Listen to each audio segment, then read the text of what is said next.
speaking of Nintendo, we've talked about its console prices and how they're crazy, and I know KP, you now have a little bit more information in the price range of consoles.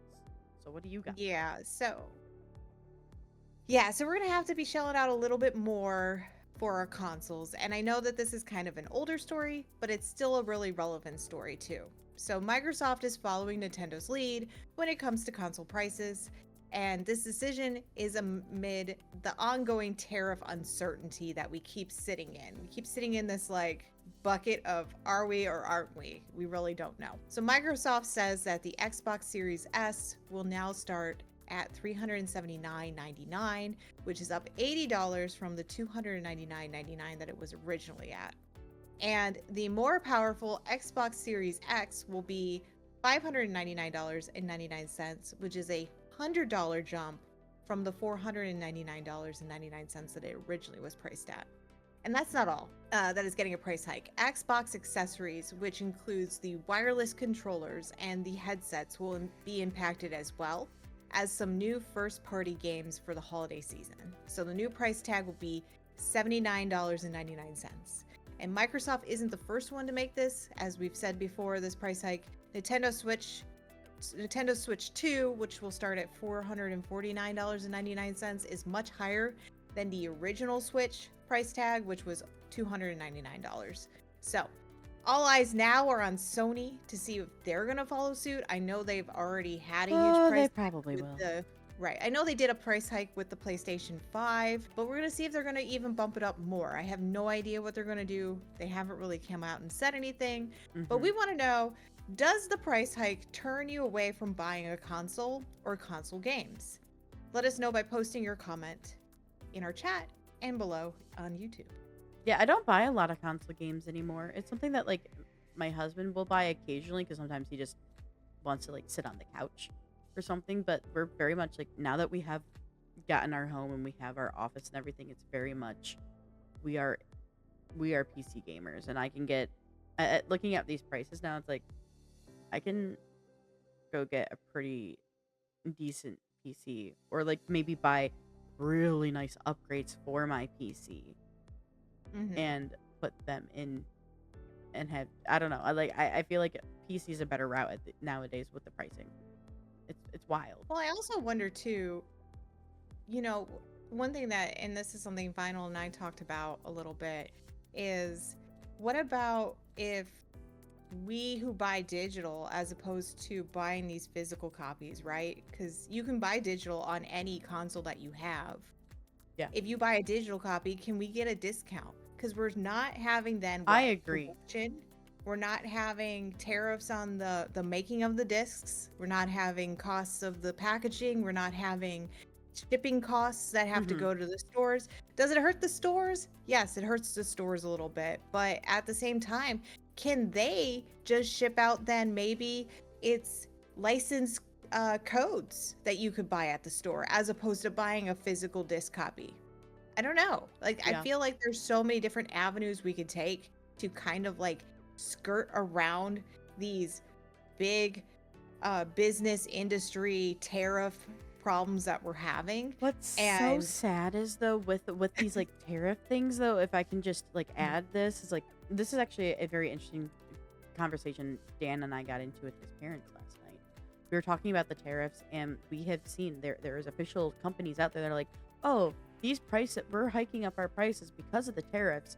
When if you go and you do the research, some companies, I'm not necessarily saying this is what Microsoft is doing, but there are some companies who are raising the prices and blaming it on the tariffs when all of their materials and their production happen here in the US.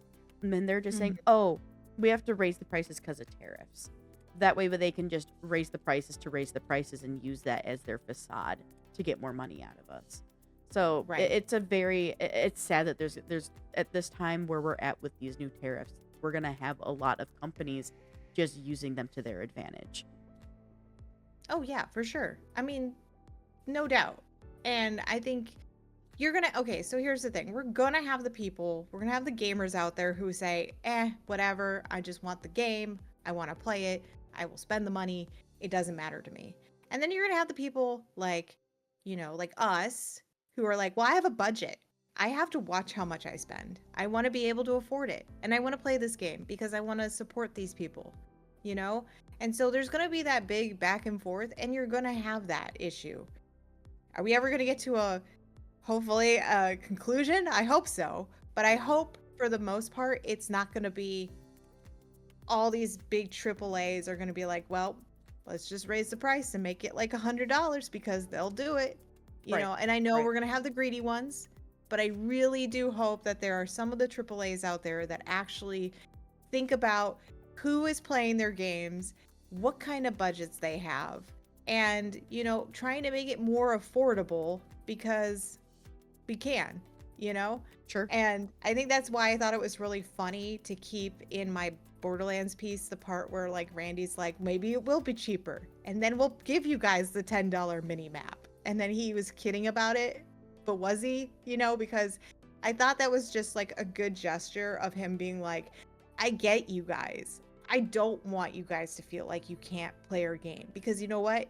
I put a lot of work into this. And that's the thing, like, I know a lot of AAA people, like AAA companies are putting a lot of work.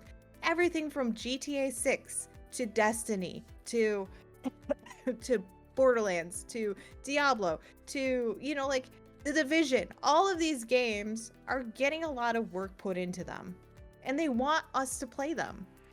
I don't want to just sit back and be like, oh, well, I guess we're not selling anything today because everything's just too darn expensive and nobody can buy them except the super rich people out there in life. So I really do hope that in the end, we come to a conclusion and we understand where do we draw the line. That's all I have to say about that. But yeah, it's rough because just like Element said, like no company will ever choose to make less money than they could. You know, a lot of companies out there aren't in the seat where they're like, oh, let's think about the consumer. They're more like, let's think about how we can make our money, because we live in very much a world that is so focused and sadly ingrained not only in like just like these large companies, but even just our own lives of how we have to get through life is so monetary. So, you know, I always say, like, I wish we could go back. Like, I would love to be able to go back to a trade system. Can I go back to trading? I'll make y'all such good bread. Like, no. Can I trade you things, please? No. I have services I can trade for you, you know? No. No. Sometimes, though, I was like, life would be better if we still had that. Well, I will say this. Element says, let's think about our stockholders more like. So here's the thing. If they make these games too out of price, yes, I know there are going to be people that buy them. But if their sales are not going anywhere, that's going to hit their bottom line and their budget. And that's going to be a big issue for them, especially when we can't afford them. And so that's something that they really need to think about. I know they want to make money. I get that they're greedy. I understand. But at the same time, on the flip side, they have their budget. They know how much they want to make off of the game. And they know what they want to get for the next one so they can make the next one. And if they're not going to make it, they're going to be pissed off. And if they're pissed off, they're going to have to figure their shit out because we can't figure it out for them. They have to do it. So in the end, it's going to be up to them to figure out how are they going to make the money for it. And the sad reality to that is, though, they're just going to do budget cuts. They're going to lay off people. They're going to they're going to make their studios smaller. They're going to scrap titles they've been working on.